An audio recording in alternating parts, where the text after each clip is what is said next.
Dentro de la mente brutal de Pablo Escobar. Pablo Escobar no necesita presentación. Es posiblemente el mayor criminal de la historia moderna, el rey de la cocaína que logró dirigir un barco masivo del cartel de Medellín, y todo esto mientras luchaba con todo el mundo desconocido para el público en general. Sin embargo, es como exactamente dio estas instrucciones para ejecutar a sus enemigos. Pero recientemente han salido a la luz cintas inéditas y clasificadas. Las entrevistas han sido puestas en libertad y se han traducido en diversos idiomas. Bienvenidos a un nuevo video. Hoy nos adentraremos en estos audios inéditos que se han publicado de Pablo Escobar. Dejemos ir a mi familia o de lo contrario.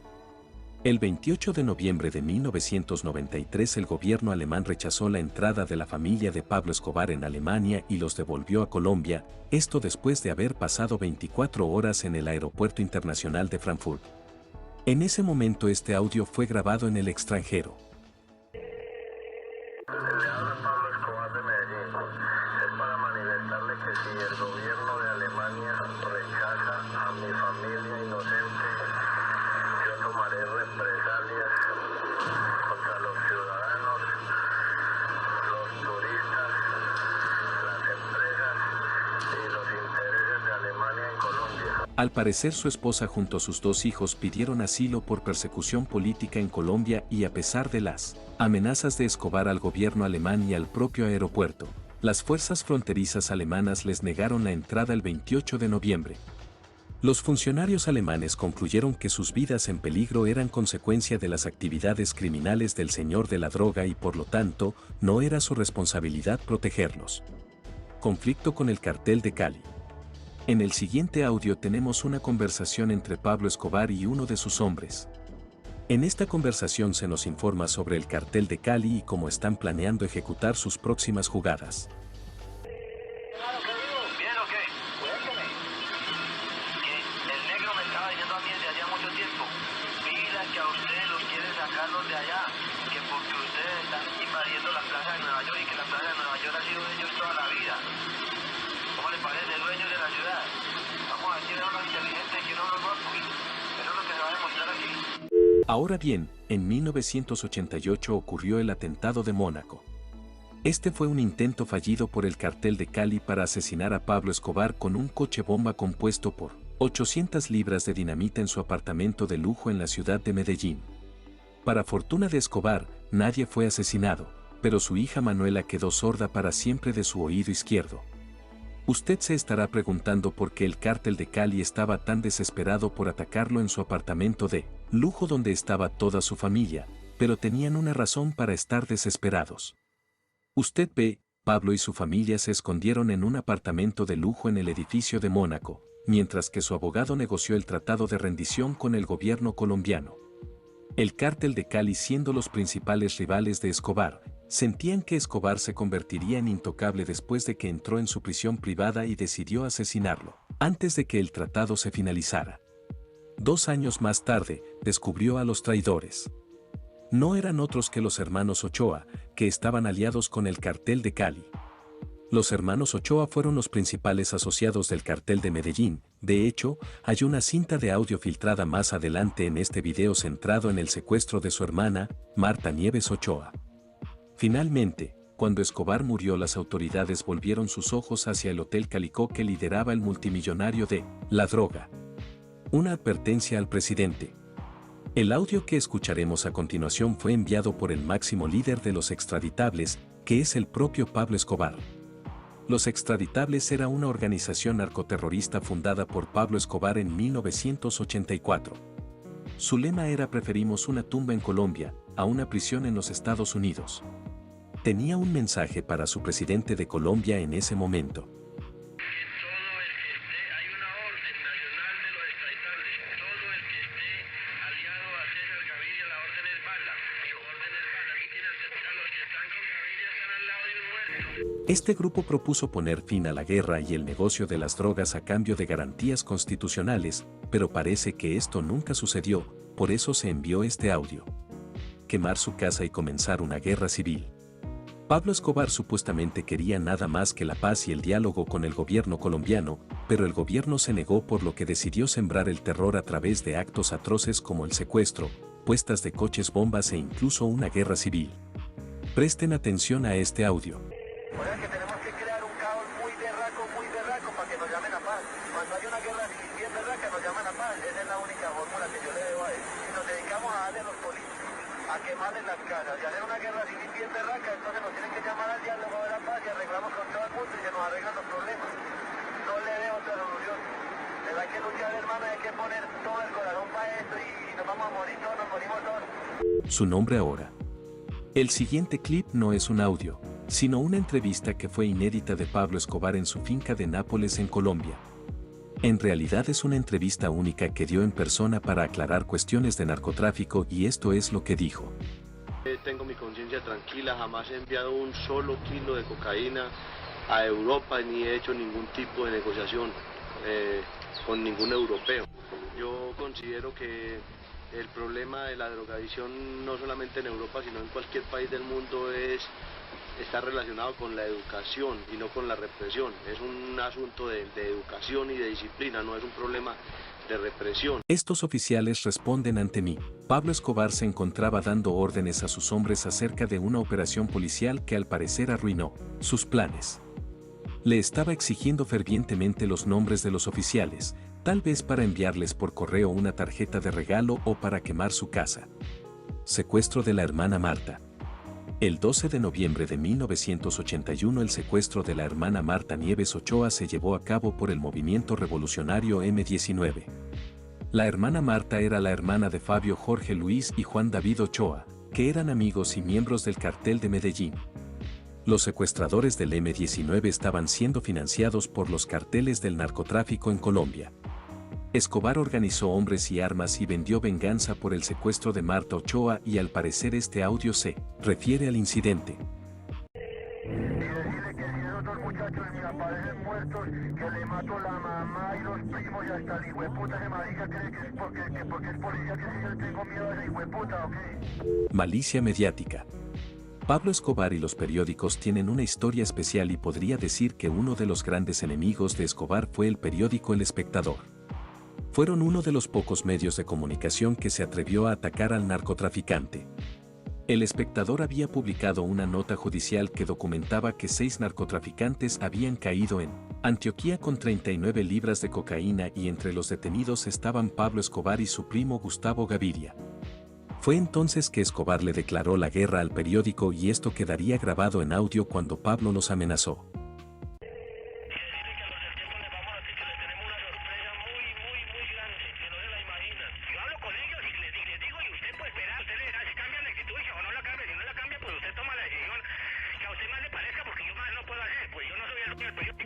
Dos de los atentados que ordenó fueron el 17 de diciembre de 1986.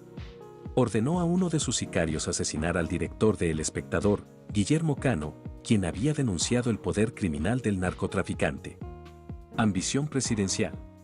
En 1982 Pablo Escobar, el más poderoso narcotraficante colombiano y el hombre más buscado del mundo, estaba a punto de entrar en política y lo logró llegando hasta la Cámara de Representantes, pero él quería más, quería ser el presidente de Colombia, pero como escucharan en este audio, él necesitaba un soborno extra para los funcionarios pero no pudo hacerlo y al final se frustró.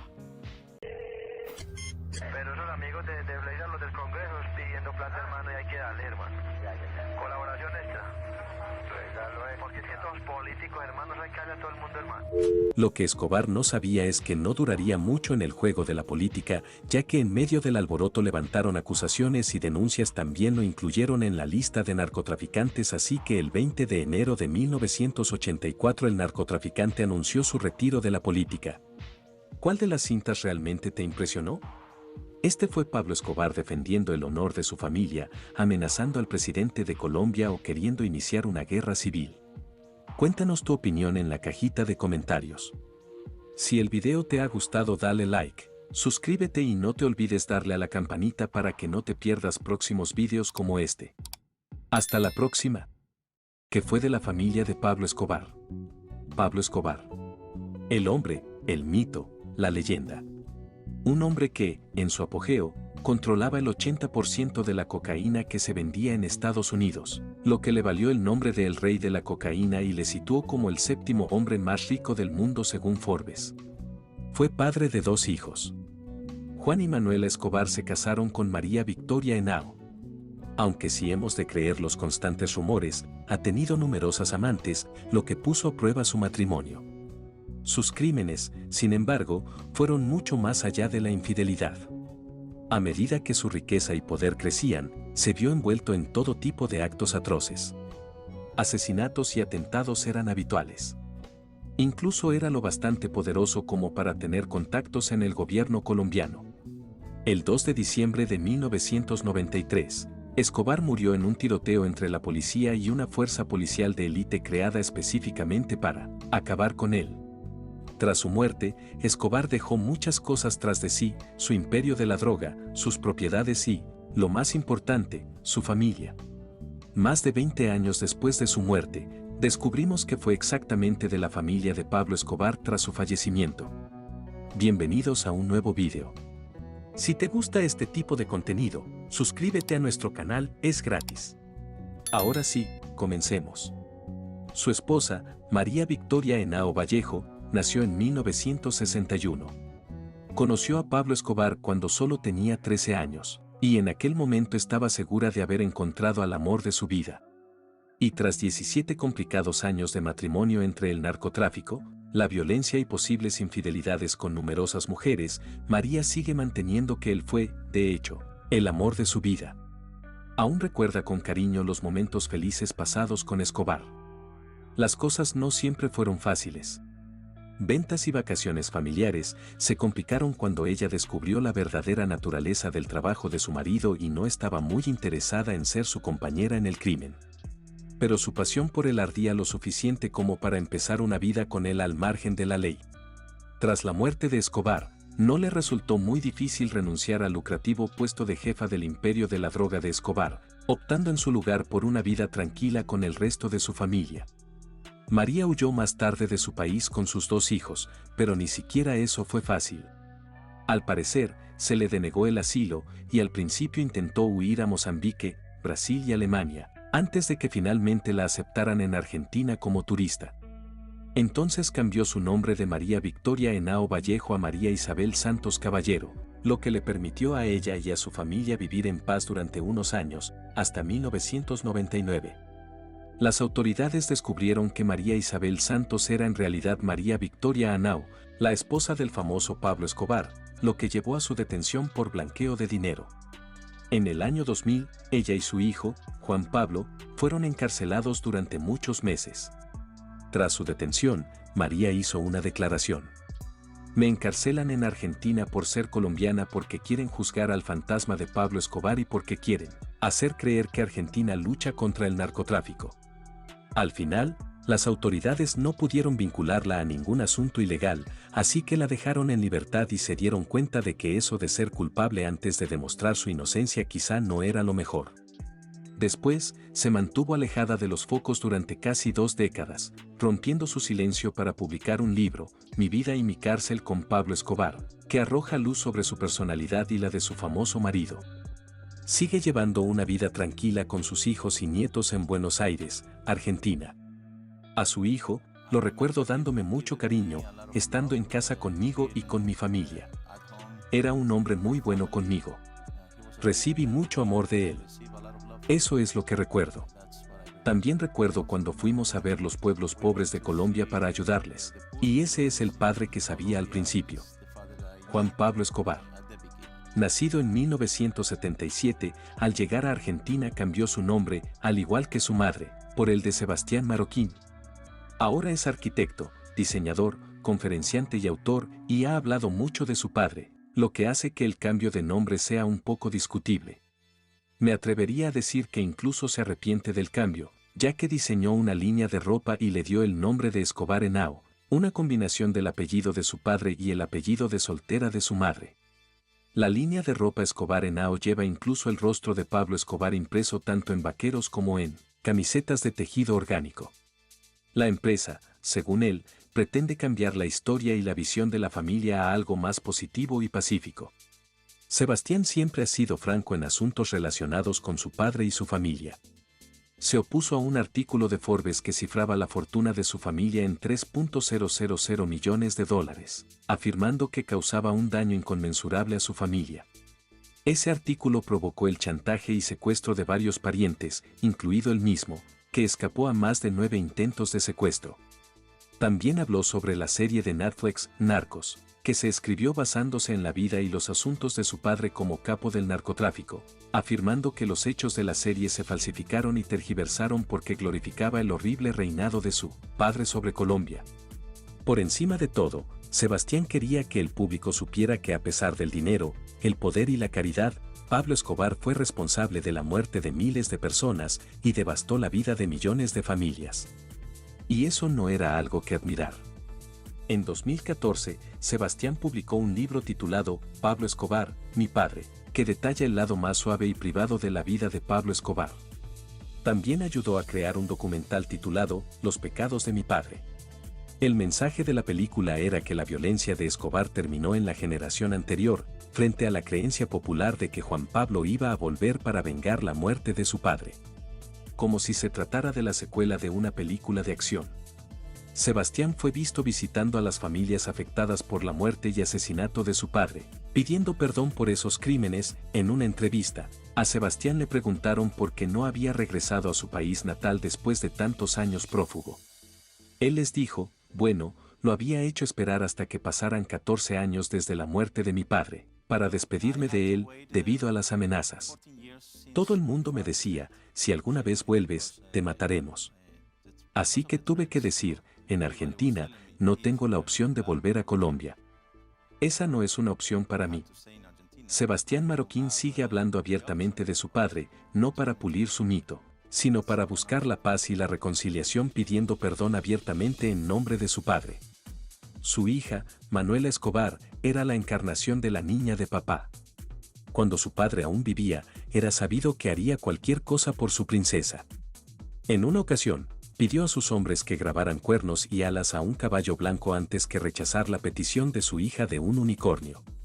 Cuando cumplía condena en la cárcel, mandó construir una casa de juegos para Manuela, para que estuviera más cerca de él. Por desgracia, al igual que el resto del clan Escobar, sufrió un gran cambio traumático en su vida cuando Escobar murió, excepto que ella solo tenía 9 años. Y al igual que el resto de su familia, también cambió su nombre cuando se establecieron en Argentina. Ahora era Juana Manuela Marroquín Santos. La vida después de la muerte de su padre fue, como mínimo, un cambio drástico. Pasó de ser la hija de un capo de la droga, capaz de quemar literalmente dinero para calentarse, a ser apenas un miembro de la clase media. Pudo ir a la escuela pública como cualquier niña normal. Y aunque su vida se había estabilizado tras mudarse a Argentina, no se sentía nada segura. Desde luego, no ayudó que detuvieran a su madre y a su hermano por blanqueo de dinero. Aunque fue indultada por ser menor de edad, aunque no ha sido acusada ni se la ha relacionado con ningún delito en toda su vida, sigue viviendo con el miedo constante a que la persigan o a perder a su familia por culpa de los delitos de su padre.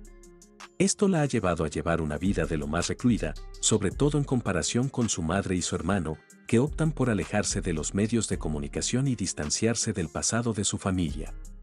Hay muy poca información sobre Manuela. Sabemos que se licenció en Relaciones Públicas, por irónico que resulte. También se rumorea que podría tener un hijo, aunque esa información son solo rumores. Su silencio mediático es, en última instancia, por su propio bien, con la creciente paranoia y el miedo a ser perseguida o a perder a su familia. Se dice que ha intentado suicidarse y que ha caído varias veces en ataques de depresión. En una entrevista con Sebastián, este afirma que está recibiendo tratamiento psicológico. Su hermana y su madre es una ferviente defensora de su hijo hasta el día en que murió a la edad de 89 años. 13 años después de la muerte de su hijo en la misma comunidad de Medellín, donde fue asesinado su hijo. No se sabe mucho de Hermida, pero sí sabemos que a pesar de que su hijo controlaba el tráfico de cocaína más grande del mundo y era responsable de la muerte de miles de personas, ella siempre se negó a verlo como un criminal. La hermana de Pablo, Ruth María Escobar podría no estar haciendo el circuito de entrevistas o escribiendo muchos libros, pero ella ha estado tratando de enmendar las acciones de su hermano después de su muerte. Deja cartas en las tumbas de sus víctimas y dice que todos los días piensa en la tristeza que su hermano difundió y se entristece al ver que sus aventuras dejan una cicatriz dolorosa en su familia y su amado país. Ella organiza eventos de apoyo comunitario y ayuda a las personas con el objetivo de absolverse de sus ganancias ilícitas. El legado de Pablo Escobar aún perdura hasta el día de hoy y no es solo su familia la que ha tenido que lidiar con eso. ¿Qué pasó con el Cártel de Medellín de Pablo Escobar? El Cártel de Medellín fue fundado y dirigido por uno de los capos de la droga más despiadados y populares de todos los tiempos, Pablo Escobar. Pero, ¿te han contado qué pasó con el Cártel de Medellín tras la muerte de Escobar? Cártel de Medellín fue un cartel de la droga colombiano increíblemente poderoso y altamente organizado que cometió todo tipo de crímenes y atrocidades durante su apogeo. Denominado por algunos perfectamente en una palabra, narcoterrorismo, el cártel operó de 1972 a 1993 en Bolivia, Colombia, Panamá, Centroamérica, Perú, las Bahamas, Estados Unidos y Canadá. Bajo el liderazgo de Escobar, el Cártel de Medellín florecería. Lo que empezó como una pequeña red a principios de los años 70, estaba obteniendo $60 millones diarios en beneficios de la droga. Pero a diferencia de su ascenso, la caída del cártel fue un asunto gradual, una cascada de acciones que llevaría al Cártel de Medellín a ser devorado por su rival más fuerte, el Cártel de Cali. Tras la muerte de Escobar, los miembros del ahora disuelto Cártel de Medellín corrieron distinta suerte. Pero en 1993, la mayoría de sus miembros habían sido encarcelados o asesinados por la Policía Nacional Colombiana o por sus rivales. Se cree que los Pepes, un grupo fundado por rivales del Cártel de Medellín, contribuyeron al asesinato de sus miembros, mientras que otros argumentan que fueron represalias políticas de los gobiernos de Colombia y Estados Unidos, no simples asesinatos. Pero una cosa está clara, varios miembros clave del Cártel de Medellín no viven en la actualidad.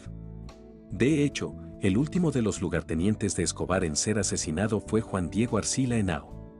Había salido de una cárcel colombiana en 2002 y huyó a Venezuela. Sin embargo, para evitar a los Pepes, no pudo correr lo suficiente. Lo mataron a tiros en su Jeep Cherokee cerca de su casa en Cumaná, Estado Sucre, Venezuela, en 2007. Sin embargo, algunos miembros clave del Cártel de Medellín siguen vivos, como el hermano de Escobar, Roberto de Jesús Escobar Gaviria, apodado El Osito. Era el antiguo contable y cofundador del Cártel de Medellín. Por su participación en las operaciones del cartel, pasaría más de 10 años en prisión. Mientras estaba en prisión, quedó ciego de un ojo por una carta bomba enviada por los Pepes, rivales siempre vengativos. Encarcelado en 1992. En 2006 era un hombre libre. Otro miembro que sobrevivió a la caída del cártel fue John Jairo Velázquez Vázquez, alias Popeye.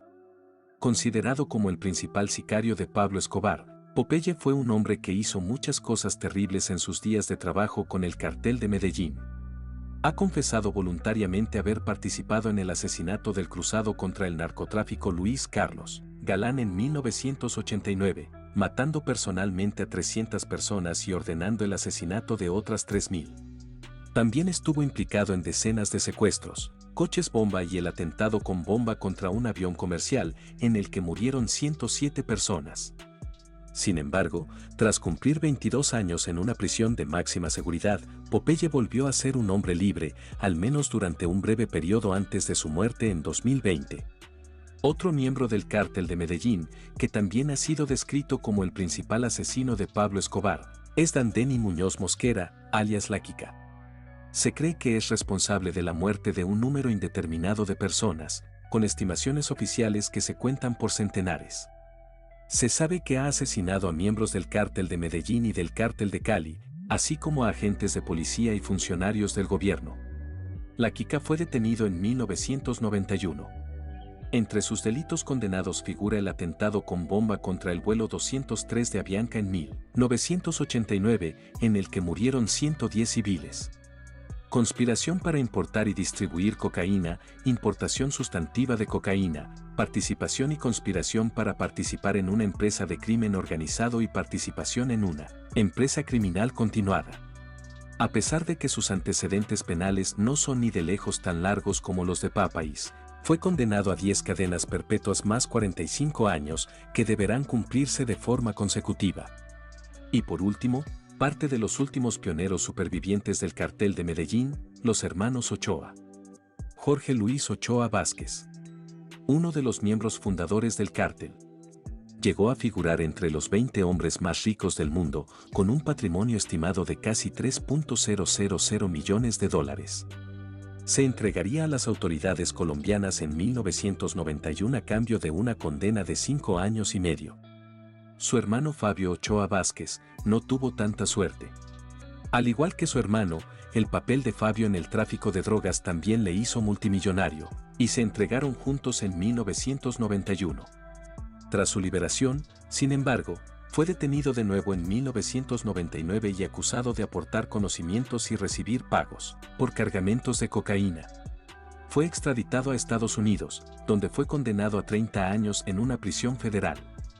La desintegración del cartel de Medellín no fue accidental. Diferentes poderes habían estado librando batallas cada vez más sangrientas por la supervivencia del cartel. Estas incluyeron el uso de grupos extralegales e intentos de asesinato que no estuvieron exentos de daños colaterales. Un ejemplo perfecto de la enorme cantidad de destrucción provocada por estos combates fueron los múltiples intentos de asesinar a un hombre llamado Helmer Herrera, colíder del cártel de Cali. Uno de los intentos tuvo lugar en un campo de fútbol el 25 de septiembre de 1990, cuando 20 pistoleros vestidos con atuendos del ejército y la policía abrieron fuego contra la multitud en la que se encontraba Héroe, matando a 18 personas, pero consiguiendo no alcanzar a Herrera. El 27 de julio de 1991 se produjo otro atentado. 1 contra 9 en un lugar de veraneo. Unos pistoleros encapuchados, siguiendo el mismo enfoque altamente ineficaz de rociar y rezar, dispararon contra los civiles que rodeaban a Herrera, matando a 17 e hiriendo a otros 13, sin conseguir abatir a su objetivo. Este intento de asesinato se atribuyó a Pablo Escobar, quien aparentemente culpó a Herrera de un atentado con coche bomba en el preciado edificio de apartamentos de Escobar en Mónaco en 1988. El cártel de Cali llevaría a cabo complots cada vez más elaborados para matar a Escobar y acabar con el cártel de Medellín. Con la ayuda de mercenarios, iban a atacar a Escobar en su complejo de Hacienda Nápoles. El plan consistía en utilizar helicópteros fuertemente armados y pintados como helicópteros de la policía. Se lanzarían en picado y sorprenderían a Escobar durante la madrugada. Pero después de que uno de los helicópteros se estrellara contra la ladera, el plan se fue al traste y se convirtió rápidamente en una misión de búsqueda y rescate. Otro plan del cártel de Cali consistía en bombardear la prisión en la que se encontraba Escobar con un avión A-37 y bombas obtenidas ilegalmente de un general de El Salvador. Pero cuando el avión que planeaban utilizar para el atentado aterrizó en el aeródromo, descubrieron que era un pequeño avión ejecutivo y que no cabían en él las 4 bombas que habían introducido de contrabando en el país, por lo que tuvieron que abandonar uno de los aviones. Finalmente, el plan se vino abajo cuando las fuerzas del orden descubrieron la bomba abandonada y algunas de las personas implicadas en la operación fueron detenidas. Al final, el plan con el que acabarían con Pablo Escobar era el más sencillo de todos. Unir fuerzas era el grupo más poderoso. Tras la cabeza de Escobar, el gobierno colombiano y el de Estados Unidos le concedieron el privilegio de construir su propia prisión de lujo, donde podría evitar la extradición a Estados Unidos, protegerse de sus rivales y seguir dirigiendo el cártel de Medellín. Bautizó el lugar con el nombre de la catedral y todo iba sobre ruedas. A Escobar se le permitía seguir jugando a la cárcel y el gobierno colombiano hacía la vista gorda. Eso hasta que se supo que Escobar había hecho torturar y asesinar a 4 de sus lugartenientes en la catedral. Todo el acuerdo se vino abajo. Poco después, el gobierno colombiano decidió que era hora de trasladar a Escobar a una prisión estándar y él se negó. Y una vez más, se dio a la fuga. Mientras todo esto ocurría, el cártel de Cali se hizo más fuerte y acabó fundando los Pepes, un grupo creado específicamente para atacar al cártel de Medellín y acabar con Pablo Escobar. Se cree que los Pepes proporcionaron información al bloque de búsqueda, una unidad conjunta de la policía y el ejército creada específicamente para localizar a los líderes de Medellín. A cambio de información, recibieron ayuda de la lucha antiterrorista de Estados Unidos. Cuando Escobar fue asesinado, los Pepes ya eran responsables de la muerte de más de 60 socios y miembros del Cártel de Medellín, lo que supuso el desmantelamiento del Cártel de Medellín y el surgimiento del Cártel de Cali. Tras la desintegración del Cártel Medellín, el Cártel Cali reinó en breve. Eran bastante similares al Cártel de Medellín. Tenían su base en el sur de Colombia, en torno a la ciudad de Cali, de ahí su nombre, y fueron fundados por los hermanos Gilberto Rodríguez Orejuela, Miguel Rodríguez Orejuela y José Santa Cruz, Londoño. En el punto álgido del reinado del Cártel de Cali, entre 1993 y 1995, se decía que controlaban más del 80% del mercado mundial de cocaína y que eran responsables directos del crecimiento del mercado de cocaína en Europa. El imperio internacional del narcotráfico del Cártel de Cali supuso una empresa criminal de $7.000 millones al año. Sin embargo, su reinado duró poco. A mediados de 1995, el cártel estaba prácticamente muerto. Tras la captura de Gilberto y Miguel Rodríguez Orejuela entre junio y julio de 1995, fueron detenidos los 6 restantes de los 7 cabecillas del cártel. Aunque se cree que el cartel continuó operando y dirigiendo operaciones de tráfico desde la cárcel, esto marcaría el comienzo de una evolución en el submundo criminal colombiano. Fue el fin de los grandes cárteles, jerárquicos y organizados verticalmente. Lo que quedaba eran federaciones y alianzas. Los restos del cartel de Cali servirían de raíces para el cartel del norte del Valle. La oficina de Envigado se cree que es sucesora parcial de la organización de Medellín. Fue fundada por Don Berna como brazo ejecutor del Cártel de Medellín, la organización que heredó el territorio de Medellín y sus conexiones delictivas en EU, México y el Reino Unido. Todo lo que queda ahora es el recuerdo de la muerte y la destrucción que sembró el Cártel de Medellín y de los pocos hombres que siguen vivos, en parte responsables de ello. Cuéntanos tu opinión en la cajita de comentarios. Si el vídeo te ha gustado, dale like, suscríbete y no te olvides darle a la campanita para que no te pierdas próximos vídeos como este. Hasta la próxima.